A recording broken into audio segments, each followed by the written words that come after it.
மீண்டும் ஒரு முறை திருப்பூர் சுப்பிரமணியம் டிஸ்ட்ரிபியூட்டர் சங்க தலைவர் அருள்புதி, அதுக்கப்புறம் பார்த்தீங்கன்னா ஆர்கே சுல்லமணி, இவங்க எல்லாரும் வந்து ஓடிடிக்காரங்க வந்து தான் படத்தை வந்து சினிமா இண்டஸ்ட்ரியை கெடுத்துட்டாங்க அப்படின்னு ஆர்கே சுல்லமணியும், 24 நாளில் வந்து படம் ரிலீஸ் ஆகுதுனால தான் மக்கள் தியேட்டர் வர மாட்டாங்கன்னு சொல்கிறத பார்க்குறதும், அதுக்கப்புறம் பார்த்தீங்கன்னா இந்த 24 நாள் நாங்கள்லாம் பணம் கொடுத்து வாங்கி அந்த படங்கள்லாம் லாஸ் ஆகுதுன்னு சொல்கிறதும் அருள்பதி சொல்கிறதும், இதையெல்லாம் கேட்கும்போது பயங்கர சிரிப்பாக தான் இருக்குன்னு நினைக்கிறேன். ஏன்னா ஒரு ரொம்ப சிம்பிளான விஷயம், ஒரு பட தயாரிப்பாளர் இந்த ஹீரோக்கு ஒரு சம்பளம் இருக்குன்னு சொன்னேன், அந்த சம்பளத்துக்கு ஏற்றாப்புல ஒரு சம்பளத்தை கொடுத்து, இந்த வியாபாரம் இருக்குன்னு சொல்லி அந்த வியாபாரத்துக்கு ஏற்றாப்புல ஒரு சம்பளத்தை கொடுத்து ஒரு படம் தயாரிக்கிறதுன்னு ஒரு முறையாக இருந்துச்சு.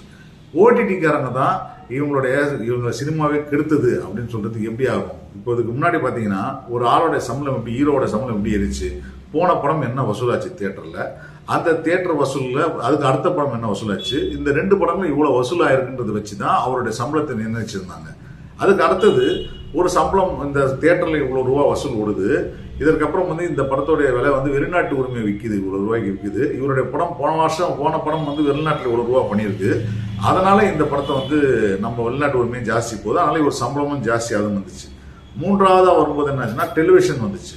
டெலிவிஷன் வந்ததுக்கு அப்புறம் சேட்டலைட் ரைட்ஸ்னு ஒரு விஷயம் வர ஆரம்பிச்சதுக்கு அப்புறம் ஒரு படத்துக்கு வந்து தமிழ்நாட்டில் ஃபுல்லாக தியேட்டரில் ஓடினா இவ்வளோ ரூபாய்க்கு ஓடுது, இதுக்கு போன படம் இவ்வளோ கோடி ரூபாய்க்கு ஓடி இருக்கு, அதே போல் எஃப்எம்எஸ் இவ்வளோ ரூபாய்க்கு ஓடி இருக்கு, வெளிநாட்டு வந்து இவ்வளோ ரூபாய்க்கு ஓடி இருக்கு, இந்த அடுத்த படம் இவ்வளோ ரூபாய்க்கு இருக்கு, அப்போ இவருடைய சம்பளத்தை ஏற்றிட்டாங்கன்னா இந்த சம்பளத்தை ஏற்றிருக்காங்க. ஓகேவா? இப்போ சேட்டலைட்னு ஒரு விஷயம் வருது, சேட்டலைட் சேனலில் இவர் படங்களுக்கு நிறைய விளம்பரங்கள் வருதுன்ற ஒரு நடிகருக்கு அந்த படத்துடைய விலையை வந்து ஜாஸ்தி வாங்குறாங்க.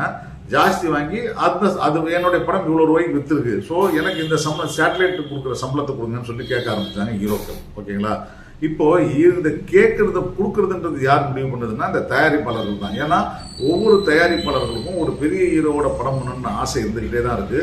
அந்த ஆசை இருக்கிறதுனால தான் அவங்க என்ன பண்றாங்கன்னா, எப்படியாவது ஒரு பெரிய ஹீரோ டேட் நமக்கு கிடைச்சிடாதா அப்படின்னு சொல்லிட்டு யோசிச்சு அந்த ஹீரோக்கு டேட் சம்பளம் கொடுக்குறாங்க, பெரிய சம்பளம் கொடுக்குறாங்க. 100 கோடி ரூபாய்க்கு படம் எடுக்கிறேன்னு சொல்லிட்டு 80 கோடி ரூபா சம்பளம் நடிகர்களுக்கு டெக்னீஷியன் மட்டும் கொடுத்துட்டு 20 கோடியில் படம் எடுக்கிற அவல நிலை வந்து எல்லா இடத்துலையும் நடக்குது. அதனால தான் படங்களுடைய குவாலிட்டி இல்லாமல் போயிட்டே இருக்கு. ஸோ அப்படி இருக்கிற பட்சத்தில் இப்போ ஓடிடிக்காரங்க தான் காசு கொடுத்து தமிழ் சினிமாவை எடுத்துட்டாங்கன்னு சொல்றது கிடையவே கிடையாது. இந்த காசு கொடுக்குறேன்னு சொல்லிட்டு எனக்கு எவ்வளோ வியாபாரம் ஆகுதுன்னு இவங்களே ஒரு கணக்கு போட்டுக்கிட்டு அவ்வளோ காசை நான் கொடுக்குறேன்னு சொன்னது யாருன்னா தயாரிப்பாளர்கள் தான். தயாரிப்பாளர்கள் தான் எனக்கு இவரோட டேட் வேணுன்றதுக்காக நான் உனக்கு 1 கோடி ரூபா 2 ரூபா தரேன், 2 கோடி ரூபா எக்ஸ்ட்ரா தரேன்னு சொல்றது.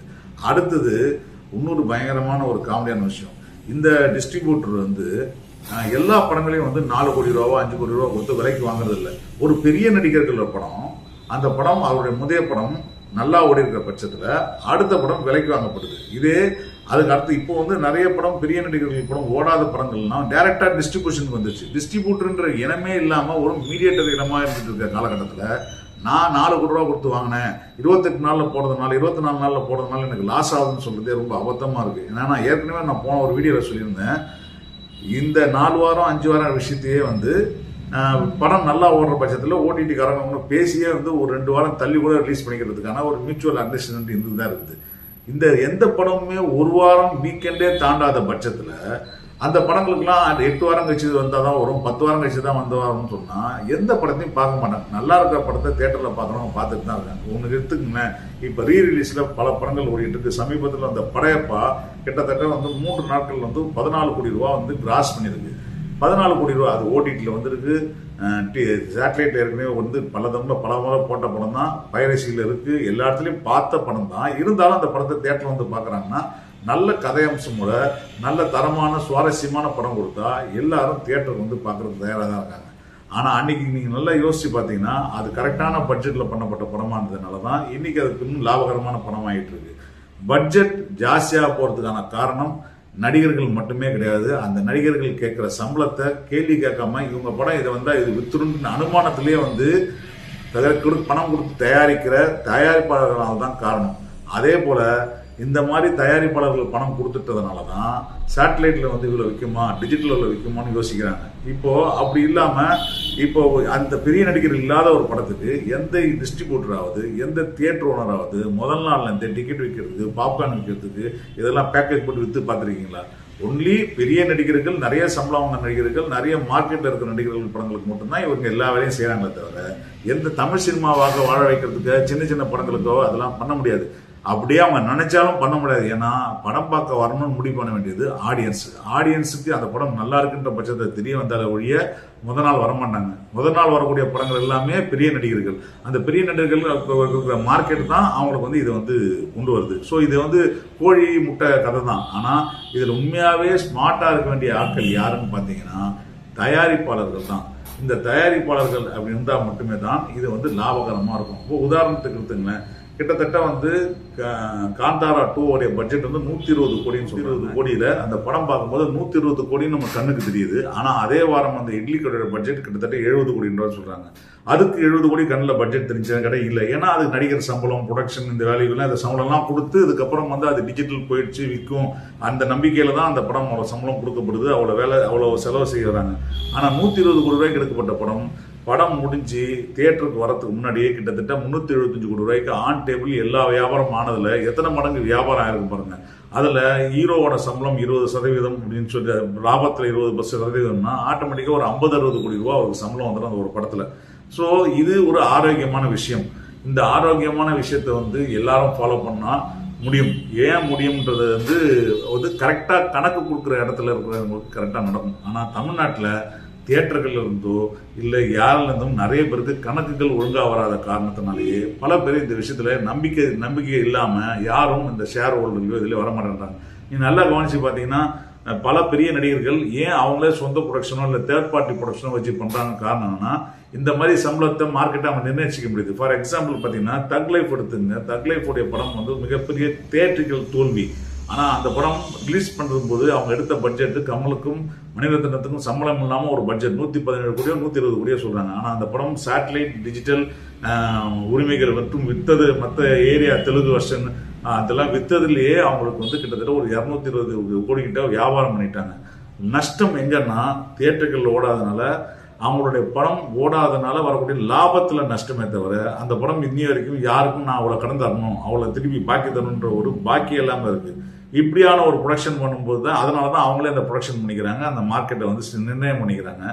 ஸோ படையப்பால கூட பாருங்க, அவர் அன்னைக்கே வந்து ரஜினி என்ன பண்ணியிருக்காரு, இந்த படத்துக்கு இந்த ஆர்டிஸ்ட் போடுங்க, இந்த கேரக்டருக்கு கூட போடுங்க, இந்த கேரக்டருக்கு அவரை போடுங்க, இந்த கதையை இந்த மாதிரி மாற்றுங்க, இது இந்த மாதிரி ஓடும், அதை அந்த மாதிரி ஓடுன்ற விஷயத்து வரைக்கும் அவர் ஒரு ஓன் ப்ரொடக்ஷனாக இருந்ததுனால இது எல்லாமே பண்ணப்படுது, எல்லாமே செய்யப்படுது. இந்த பெரிய நடிகர்கள் அவங்க மக்களை தக்க வைக்கிறதுக்கு அந்த போராட்டம் செய்ய வேண்டியதாக இருக்குது. அப்படி இருக்கிற பட்சத்தில் இவங்க வந்து எனக்கு ஏதோ லாஸ்ட் சமாதம்னு சொல்லிட்டு இந்த முதல கடிந்து அடிக்கிறது வந்து பயங்கர காமெடியாக இருக்குது. ஏன்னா இவங்க எந்த காலகட்டத்திலையுமே இவங்களுடைய லாபத்தை பற்றி மட்டுமே யோசிக்கிற விஷயமா இருக்குது. தயாரிப்பாளர்களை பற்றி இவங்க யாரும் கவலைப்படுறதே கிடையாது. தயாரிப்பாளர்கள் கவலைப்படுறதை பற்றி இருந்தால் இவங்க எல்லாரும் சேர்ந்து கடந்த 2015 இன்று வரை சிறு முதலீட்டு படங்களுக்கு 7 லட்ச ரூபா மானியம் தரணும். அந்த மானியத்தை எல்லாரும் சேர்ந்து வாங்கி கொடுத்தா எத்தனையோ கஷ்டப்பட்டு இருக்கிற தயாரிப்பாளர்கள் இந்த 7 லட்ச ரூபா வாழ்க்கையில் ஒரு புத்துணர்ச்சியை கொடுக்கும். ஆனால் அதை இது வரைக்கும் யாரும் கேட்கவும் இல்லை, கேட்கவும் மாட்டாங்க. ஏன்னா இது அவங்களுக்கு யூஸ் இல்லை, இவங்களுக்கு இது லாபம் இல்லை. இப்போ நம்ம ஏதாவது ஒரு ஓட்டிட்டு தள்ளி போடுறதுனால இவங்களுக்கு ஏதாவது லாபம்னா இதில் நஷ்டம் அடைய போகிறது தயாரிப்பாளர்கள் தான். தயாரிப்பாளர்கள் நஷ்டம் அடைவாங்க. ஏன்னா ஹீரோ டேட் தர மாட்டார். அப்படி இல்லைன்னா ஹீரோ வந்து டைப் பண்ணுவார். டைப் பண்ணி அவர் வந்து இந்த சம்பளம் தான் போதும்னு சொன்னால் ஒத்துப்பாரா, யாராவது சம்பளம் குறைச்சிப்பாங்க. ஸோ அப்போ அவங்களோட சேர்ந்து இணைந்து ஒரு படம் பண்ணலாம்னு சொல்லிட்டு முயற்சி வரும்பொழுது கண்டிப்பாக பட்ஜெட் குறையும், லாபத்தில் அவங்களுக்கு பங்கு கொடுக்க வேண்டியிருக்கும். அந்த லாபத்தில் பங்கு கரெக்டாக கொடுக்கணும்னா தியேட்டர்லேருந்து வரக்கூடிய வருமானங்களில் கணக்கு வழக்குகள் கரெக்டாக இருக்கணும், டிரான்ஸ்பரண்டாக இருக்கணும். இந்த டிரான்ஸ்பரண்டாக இருக்கிறதுக்கு சென்ட்ரலைஸ்டு டிக்கெட்டிங் சிஸ்டம் என்ன விற்குதுன்னு தெரியறதுக்கு எல்லாரும் ஒத்துக்கணும். ஆனால் நான் தனித்தனியாக சொல்லுவார், நான் ஒத்துக்கிறேன்னு சொல்லுவாங்க, யாரும் ஒன்றும் வரமாட்டாங்க. ஏன்னா அப்படி ஒரு கணக்கு வழக்கு வந்துருச்சுன்னா தியேட்டரில் வந்து கொடுக்குற கணக்கு வந்து கரெக்டாக சாயங்காலத்துக்குள்ளே வந்து உங்களுக்கு தயாரிப்பாளருக்கு தெரிகிற மாதிரி நிலைமை வந்துச்சுன்னா இவங்க 3 மாதம் கழித்து கொடுக்கக்கூடிய தயாரிப்பாளர் ஷேரை அன்னைக்கே கணக்கு கொடுக்குறதுக்கு கணக்கு வந்துருச்சு, காசு கொடுக்கணும்னு ஆகிடும். அப்போது கையிலேருந்து பணத்தை ரொட்டேட் பண்ண முடியாது. இதனால பல விஷயங்கள் இருக்குது. இந்த சினிமா வியாபாரத்தில் இந்த மாதிரி பல மோசமான விஷயங்கள் இருக்குது. இதுக்கு நடுவில் நடிகர் சூர்யா இப்போ ஒரு ஸ்மார்ட்டான வேலை பண்ணியிருக்காரு. அதில் வந்து கண்டிப்பாக ஒரு லாபம் பார்ப்பாரு. அது எப்படின்றத வந்து நான் உங்களுக்கு அடுத்த வீடியோவில் சொல்கிறேன். நன்றி, வணக்கம்.